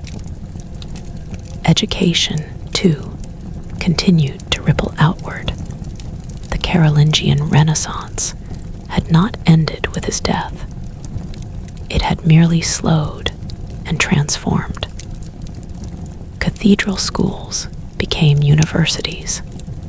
Monastic scriptoria preserved not only Christian texts, but ancient Greek and Roman knowledge that would later fuel the Renaissance. Without Charlemagne's insistence on learning, much of Europe's intellectual inheritance might have been lost to fire, neglect, and chaos. Yet history did not sanitize him. As scholars grew more critical, they confronted the brutality of his campaigns, the forced conversions of the Saxons, the mass executions, the uncompromising use of violence in the name of faith. These actions complicated his image. He was not merely a builder of civilization, he was also an enforcer of conformity. Europe had to reckon with that duality. This reckoning became sharper in the modern age. Enlightenment thinkers questioned the very foundations Charlemagne had helped lay. They challenged the union of church and state, criticized the idea of divinely sanctioned rulers, and argued for reason over tradition. To them, Charlemagne was both a necessary step in history and a cautionary tale, proof that unity imposed from above could achieve stability, but at a terrible moral cost. And yet, even as Enlightenment ideals spread, Europe could not escape his influence. When revolutions tore down monarchies, they often replaced them with centralized states that echoed Charlemagne's administrative efficiency. When nations sought identity, they looked backward, searching for figures who could anchor their legitimacy in history. Charlemagne was always there, waiting to be interpreted again. In the 19th and 20th centuries, his name was pulled into dangerous territory. Nationalists claimed him as their own French, German, and others arguing over where he truly belonged. Each side reshaped his image to serve modern agendas. In doing so, they revealed the enduring power of his legacy. Even 1,000 years later, control over his memory meant control over meaning. After 2 world wars devastated Europe, something unexpected happened. Leaders no longer sought to dominate the continent through force, as Charlemagne once had. Instead, they sought cooperation, economic unions, shared laws, and collective institutions emerged not as empires, but as agreements. And quietly, historians began to note the parallel. Charlemagne's dream had been unity through authority. Modern Europe pursued unity through consent. Different methods, same underlying question. How do you bind diverse peoples together without destroying them? In Aachen, Charlemagne's capital, his throne still stands simple, unadorned, almost austere. Visitors sit in silence, struck not by its grandeur, but by its restraint. It is a reminder that his power did not come from luxury, but from vision and will. That throne has witnessed centuries of coronations, prayers, and contemplation. It has outlived kingdoms, ideologies, and wars. Standing before it, one feels the weight of history pressing close. Charlemagne was not a god, not a saint, not a villain. He was a force shaped by his time, yet shaping time itself. His life proved that one individual, under the right conditions, could redirect the course of an entire continent. But it also proved that no individual could control what followed. Empires rise and fall. Ideas endure. Charlemagne's empire vanished within decades. His idea of Europe never did. It fractured, reassembled, reinterpreted, and reemerged across centuries. It lived in kings who sought order, in scholars who preserved knowledge, in lawmakers who valued structure, and in citizens who debated unity versus freedom. And so, as history continues to unfold, Charlemagne remains not a destination, but a reference point, a mirror held up to every generation that dares to dream of unity. He asks them silently, as he once asked himself, can power build something lasting without destroying what it unites? Can faith guide without coercing? Can order exist without tyranny? The answers shift with time. The questions do not. Charlemagne's story, stretching across centuries, reminds us that history is not a closed book. It is a conversation, one that began with a crown in Rome and continues wherever people struggle to balance unity and diversity, authority and freedom, memory and progress. And that conversation is far from over. As centuries passed, Charlemagne slowly transformed from a man of flesh and blood into something larger, almost mythical. His life became a story told not just by historians, but by poets, monks, teachers, and rulers who needed symbols more than facts. The real Charlemagne, who ate heavily, laughed loudly, rode tirelessly, and ruled through fear as much as faith, began to blur. In his place stood an idea, the father of Europe. This transformation did not happen all at once. It happened quietly across generations as people searched the past for meaning. Medieval Europe lived in uncertainty. Plagues swept through towns without warning. Wars erased borders overnight. Kings rose and fell with frightening speed. In such a world, memory became an anchor. Charlemagne's reign, remembered as a time of order and clarity, offered comfort. Stories about him grew grander with each retelling. In epic poems, he became a near-perfect Christian king, guided by divine signs and angelic visions. His battles were described as holy struggles between light and darkness. His enemies were painted as monsters, while his warriors were heroes chosen by God.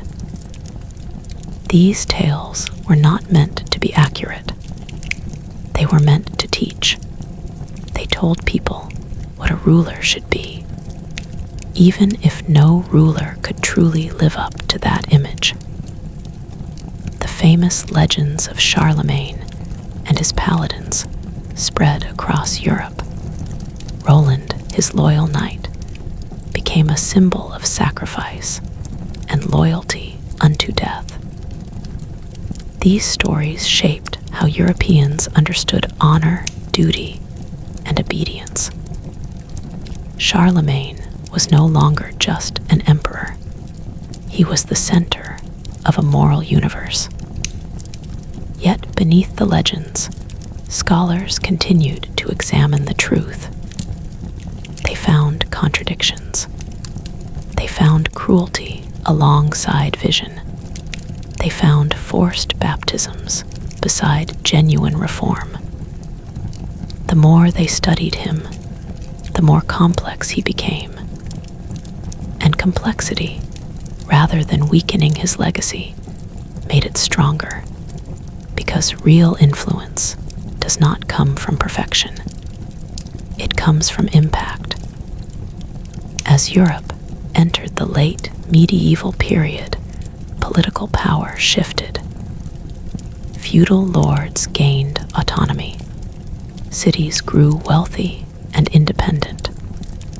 Trade expanded across seas and continents. Authority fractured again, but this time differently.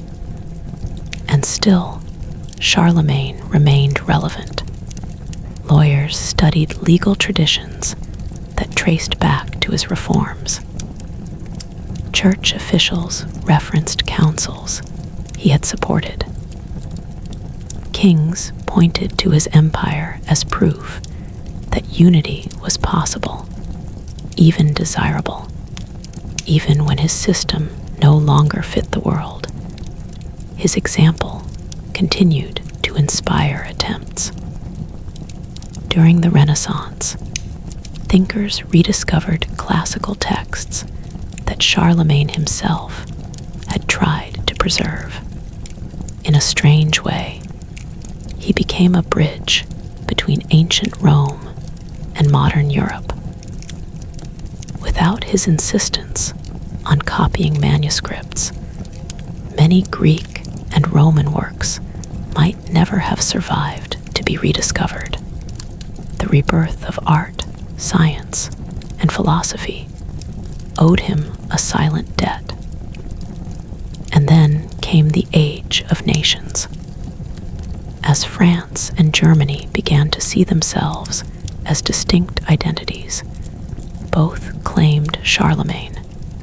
The French emphasized his Frankish roots, his early rule, his language. The Germans emphasized his imperial title, his capital in Aachen, his role as Roman emperor. Charlemagne became contested ground, a historical battlefield without swords. This struggle over memory revealed something important. Charlemagne was too big to belong to any one people. His empire had crossed cultures, languages, and traditions.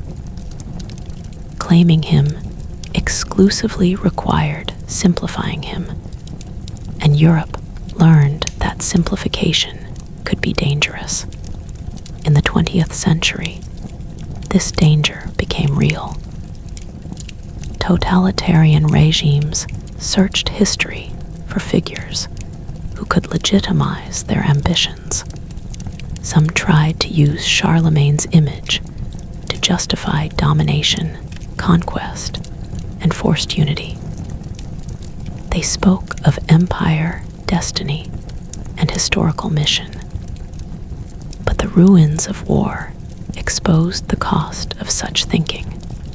After devastation, Europe faced a choice: forget the past or learn from it.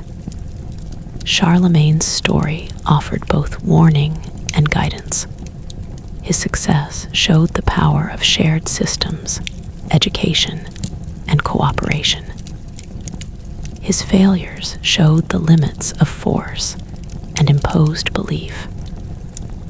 Modern Europe, slowly and painfully, chose a different path. Instead of crowns, treaties. Instead of conquest, consensus.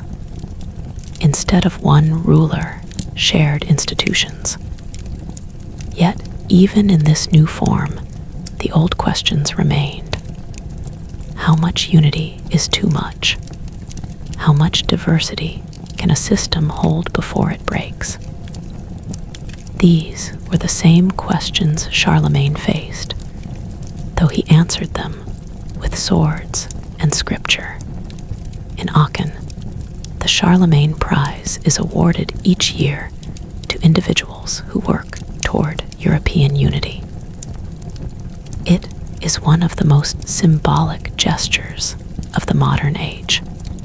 The man once known for conquest now lends his name to peace and cooperation. History has reshaped him once again. This does not erase his violence. It reframes his legacy. Charlemagne becomes a reminder that unity is a long process, one that must evolve or collapse. His empire failed because it could not adapt fast enough. Modern Europe studies that failure closely. Even today, debates over borders, identity, and authority echo his era. When nations argue over sovereignty versus cooperation, they unknowingly revisit the same crossroads. When leaders invoke shared heritage, they draw from a tradition he helped build. Charlemagne is no longer a ruler issuing commands. He is a shadow at the edge of every conversation about Europe's future. And shadows, though silent, can still shape direction. As we move closer to the present, his story shifts again, not as legend, not as propaganda, but as reflection. A mirror showing both what can be achieved and what must be avoided. The man crowned in Rome could not imagine this world of global communication, democratic ideals, and shared governance. But he would recognize the struggle. He would recognize the tension between unity and independence. He would recognize the weight of leadership in a divided world. And that recognition pulls us forward toward the final chapters of his long influence, where memory, history, and modern identity collide, and where Charlemagne's legacy faces its greatest test yet. By the time Europe entered the modern era, Charlemagne no longer walked beside kings in their decisions. He walked behind them quietly, as history itself. His presence was no longer loud or commanding, but it was steady, like a deep current beneath the surface of events. People did not always speak his name, yet they acted within systems shaped by his long shadow. The world had changed beyond anything he could have imagined. Gunpowder replaced swords. Printing presses replaced scriptoria. Nations replaced empires. Faith no longer held absolute power over the state. And yet, the foundations remained. Centralized administration, written law, organized education, and the idea that Europe was more than a patchwork of tribes. All of this traced back to the age he had forged. Modern historians began to strip away the myths. They examined records, charters, letters, and laws with cold precision. They asked uncomfortable questions. Was Charlemagne truly a unifier, or simply a conqueror who ruled long enough to impose order? Was his vision sincere, or was it shaped by the church to justify power? These questions did not weaken his importance. They sharpened it, because history is not about admiration. It is about understanding. Charlemagne's greatness lay not in moral purity, but in scale. He thought bigger than most men of his time. He ruled wider lands. He planned further ahead. He believed that chaos could be shaped, that ignorance could be fought, and that fragmentation was not destiny. Whether his methods were right is still debated. That he changed everything is not. As Europe fractured into modern states, each carried fragments of his system. France inherited administrative order. Germany inherited imperial tradition. Italy inherited the memory of Rome's revival. Even regions he never ruled felt his influence indirectly, as his reforms spread outward through imitation and reaction. And still, his empire's collapse remained a warning written in stone. The division among his grandsons showed that unity imposed from above could not survive without shared identity and consent. The later struggles of the Holy Roman Empire showed that symbolism alone could not maintain real authority. These lessons echoed into the modern age, shaping how power was built and limited. When Europe faced its darkest century, these lessons became urgent. 20th century shattered the continent with wars that claimed millions of lives. Ideologies promised unity through force, through purity, through domination. Each time, the result was ruin. In the aftermath, Europe stood among ashes and asked the same question Charlemagne once asked, but this time with humility. How do we stay together without destroying ourselves? The answer was not another empire. It was cooperation without conquest, shared rules without a single ruler, memory without myth. In this new Europe, Charlemagne was no longer a model to copy, but a case study to learn from. His legacy was carefully reinterpreted. He became a symbol not of power, but of beginnings, the moment when Europe first attempted to see itself as a connected whole. The first imperfect step in a very long journey. This framing allowed Europe to honor history without repeating it. In classrooms, students learned about him not as a hero or villain, but as a turning point. In museums, his artifacts were displayed not as trophies, but as questions. In public debates, his name surfaced as a reminder that unity is fragile and must be constantly renegotiated. Even his coronation in Rome took on new meaning. Once seen as the birth of an empire, it was now understood as a risky alliance between throne and altar, one that shaped Europe deeply, but also limited its freedom for centuries. Modern societies, wary of absolute authority, studied that moment closely. Charlemagne's Europe was held together by loyalty, fear, faith, and administration. Modern Europe relies on law, economics, shared values, and dialogue. The tools are different. The challenge remains familiar.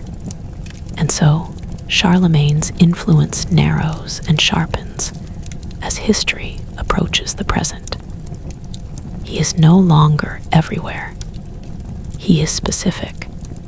He is referenced in debates about identity, sovereignty, and integration. His name appears when people argue about how much unity is enough and how much independence is necessary. He has become a measuring stick, not for greatness, but for consequence. Because every attempt to unify Europe must answer for what came before. Charlemagne's story does not tell modern leaders what to do. It tells them what happens when power moves faster than understanding, when vision outruns patience, when unity is demanded before it is shared. And yet, without him, the conversation would not exist at all. As Europe continues to redefine itself politically, culturally, and morally, the memory of Charlemagne shifts once more, not as emperor, not as conqueror, not as saint, but as the man who asked the question first. And in the final stretch of his story, that question returns one last time, no longer tied to crowns or armies, but to people themselves, waiting to see whether the idea of unity he unleashed can finally find a form that lasts. In the end, Charlemagne's story settles into silence, not the silence of forgetting, but the silence of something fully absorbed. His name no longer needs to be spoken loudly, because it has already been written into the structure of Europe itself. Roads, laws, schools, borders, and ideas all carry traces of the world he helped shape. He is no longer a figure standing at the center of the stage. He is the ground beneath it. Charlemagne died in 814 in Aachen, the city he loved most. There was no dramatic final speech, no last battle, no sudden collapse. He was buried quietly, wrapped in ceremony, but surrounded by familiarity. The empire he built would not survive him for long, but that truth did not lessen the weight of his life. Empires can fall quickly. Influence rarely does. Those who came after him struggled to live inside the space he created. Some tried to restore his authority. Others tried to escape it. None could ignore it. For centuries, rulers measured themselves against his shadow, asking whether they were strong enough, wise enough, or chosen enough to do what he had done. Most failed. Some caused great harm trying. Over time, Europe learned something painful but necessary. Unity cannot be inherited the way a crown can. It must be rebuilt again and again, under new conditions, with new voices. Charlemagne unified through force, because force was the language of his time. Later generations learned that different eras demand different answers. Yet, even as methods changed, the dream remained. A continent not endlessly at war with itself, a shared sense of order amid diversity, a structure strong enough to hold difference without crushing it. These ideas did not die with Charlemagne. They matured. His greatest legacy was not the empire he ruled, but the possibility he proved that Europe could be imagined as something whole. Before him, that idea barely existed.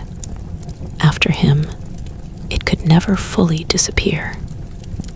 Even when Europe tore itself apart, it remembered that it had once been joined. That memory mattered. It mattered when scholars preserved ancient texts instead of letting them burn. It mattered when lawmakers chose written law over personal revenge. It mattered when leaders debated cooperation instead of conquest. And it matters still. Charlemagne was a man of contradictions. He valued learning, yet ruled through violence. He protected the church, yet controlled it. He unified lands, yet left them divided. To judge him by modern standards alone would miss the point. He was not ahead of his time. He was deeply inside it, and that is why he changed it. History does not move because of perfect people. It moves because of determined ones. Charlemagne believed the world could be ordered. He believed faith could guide power. He believed knowledge could strengthen rule. These beliefs shaped everything he touched. Some of what he built endured. Some of it broke. Together, they formed the long, uneven road Europe still walks today. When modern Europeans argue about borders, laws, culture, and unity, they are not arguing with Charlemagne himself. They are arguing with the inheritance he left behind. They They are deciding which parts of his vision to keep and which to leave in the past. That is the final truth of his story. Charlemagne did not finish Europe. He began it, not as a place, but as a question. A question about power and responsibility, about unity and freedom, about how many people can live together without losing themselves. That question survived empires, revolutions, and wars. It survived kings and ideologies. It survives because it is never fully answered. And so, the man crowned Holy Roman Emperor on a winter morning in Rome fades back into history, not as a legend carved in stone, but as a turning point carved into time itself. The crown is gone. The empire is gone.